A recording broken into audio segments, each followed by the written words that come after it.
దక్షిణ కాశీ రాజన్న ఆలయంలో ఋగ్వేద యజుర్వేద ఉపాకర్మ వేడుకలు ఘనంగా నిర్వహించారు. శ్రావణ శుద్ధ పూర్ణిమ జంధ్యాల పూర్ణిమ సందర్భంగా వేములవాడ రాజన్న ఆలయంలో శనివారం రోజున అర్చకుల ఆధ్వర్యంలో ఋగ్వేద యజుర్వేద ఉపకర్మను శాస్త్రోక్తంగా నిర్వహించారు. స్థానిక అద్దాల మండపంలో జరిగిన ఈ కార్యక్రమానికి భక్తులు అధిక సంఖ్యలో తరలివచ్చి సందడి చేశారు.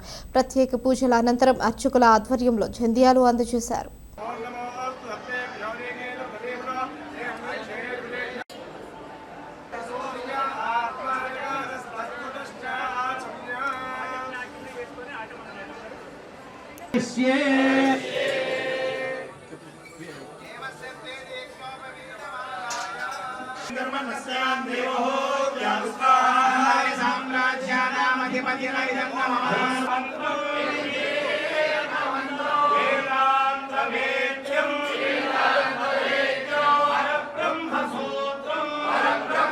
शिवनाम रूपाभ्यां या देवी सर्वमंगला तयो संस्मरणात् पुंसां सर्वतो जयमंगलम।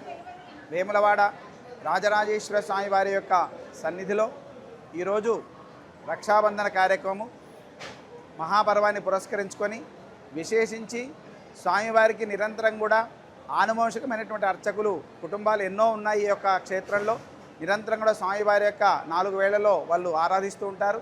మొత్తం బ్రాహ్మణ్యము మరియు అర్చక బృందం అందరూ కూడా ఈరోజు స్వామివారి యొక్క కళ్యాణ మండపంలో మరియు నాగరెడ్డి మండపంలో నూతన యజ్ఞోపవేద ధారణ కార్యక్రమాన్ని చేయడం జరిగింది. ఇందులో భాగంగా ఉత్సర్జనం సంవత్సరకృత దోష పరిహారార్థం ఉత్సర్జనం గావించి ఉపాకర్మ గావించి నూతన యజ్ఞోపవేద ధారణను కార్యక్రమాన్ని చేయడం జరిగింది. ఇందులో భాగంగా ఈరోజు మనకి ఇటు శ్రవణ నక్షత్రము పౌర్ణమి 2 కూడా తటస్థించడం వల్ల వృక్షాఖకు సంబంధించినటువంటి బ్రాహ్మణోత్తములు అలాగే యజుశాఖకు సంబంధించినటువంటి బ్రాహ్మణోత్తములు అందరూ కూడా యజుర్వేద బ్రాహ్మణోత్తములందరూ కూడా నాగిరెడ్డి మండపంలో స్వామివారి యొక్క కళ్యాణ మండపంలో వృక్షాఖకు సంబంధించినటువంటి బ్రాహ్మణోత్తములందరూ కూడా సామూహికంగా ఉపాకర్మ యజ్ఞాన్ని గావించి అందరూ కూడా నూతన యజ్ఞోపవేద ధారణ గావించడం జరిగింది. అలాగే ఇంట్లో మనకి రక్షాబంధన కార్యక్రమాన్ని కూడా ఈరోజు గావించుకుంటారు హిందూ ప్రతి హైందవ సహోదరులందరూ కూడా. కాబట్టి ప్రతి ఆడపడుచు కూడా ఈరోజు తన యొక్క భ్రాతృ సమానులైనటువంటి అందరికీ కూడా ఆ రక్షాబంధన కార్యక్రమం చేయడం జరుగుతుంది.